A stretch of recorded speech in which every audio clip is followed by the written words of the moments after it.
What's up, this is Ricardo, and in this video I'll show you how to remove the DC jack on a Dell Inspiron 7573. If you're looking for parts for this laptop, go to our website and use this coupon for a 5% off discount.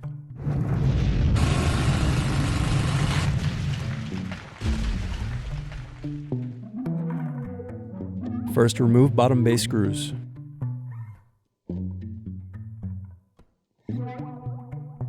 Then use fingers to pry apart and remove bottom base. Now unscrew and disconnect battery. Now unscrew and disconnect DC jack. Thanks for watching. Don't forget to like and subscribe if you enjoyed this video. And if you need more, check out this playlist to watch other tutorials for your laptop. You can also click here to find parts for your laptop at partspeople.com.